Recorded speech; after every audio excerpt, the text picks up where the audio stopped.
Hi everyone, my name is Anchovies, and in today's video we're going to be talking about the new weapon that they introduced for Arlecchino, which is called the Crimson Moon Semblance. So this offers 674 base attack with a 22.1% crit rate stat.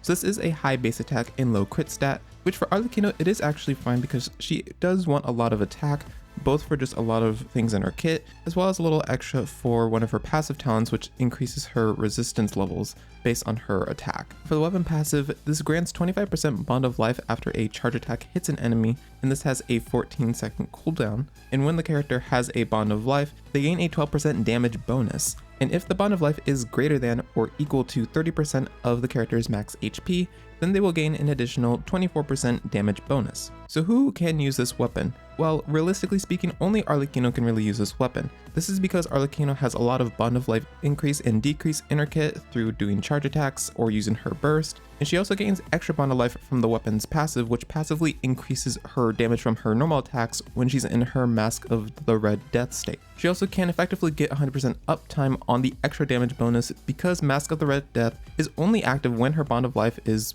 well, greater than or equal to 30% of her max HP. And plus, it gives a cool scythe effect, which is boggers, crazy, wow, cool. And compared to other weapon options both in and outside of reaction-based teams, this will outperform these options by 10% or higher, and overall it is a solid upgrade for people who are going to main Arlecchino. However, the problem with this weapon is that it's only really good for Arlecchino. This is mainly because no other polearm character can really take full advantage of the passive effect, and for the most part this really acts as a stat stick for these characters, though not a great one. Now in the case of whether you're debating on getting R1, maybe there's a chance that maybe you want to actually go for her C1, and in that case, which one would be better? So for context, her Constellation 1 increases the value of her Mask of the Red Death by 100%, and on top of that, it increases Arlecchino's interruption resistance when she's doing infused normal attacks during her Mask of the Red Death state. So both of these provide a similar upgrade, with C1 providing about closer to 30%, whereas getting R1 provides around a 25 to 27% increase.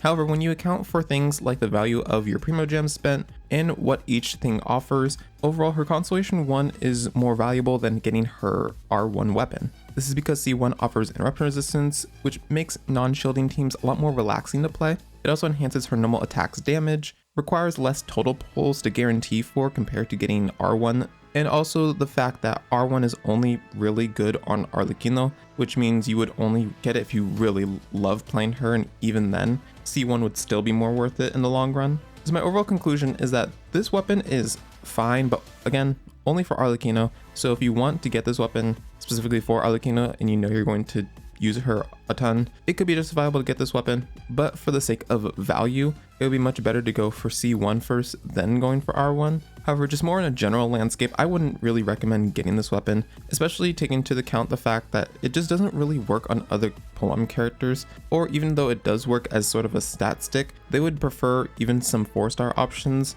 that offer more stats, and because Arlecchino is the only one that can take full advantage of the passive effect on the weapon. Alright, and that's all I've got to say for this video. If you did enjoy, then be sure to leave a like and subscribe down below for more Genshin Impact content. This is going to be the last sort of short videos that I'll be doing for a while before Arlecchino comes out. I know I've been doing a lot more of these sort of shorter style videos for quick reviews and previews and everything. So this one is going to be the last one, and the next video will definitely be a more in-depth guide. Whether it's for Arlecchino or Lenny first, I'm not too sure, but it's going to be either one of them. Most likely Lenny, because I do want to do some in-game testing and some more experimentation with Arlecchino first before I make a full-blown guide for her. So yeah, that's all I gotta say, and until the next video, bye-bye.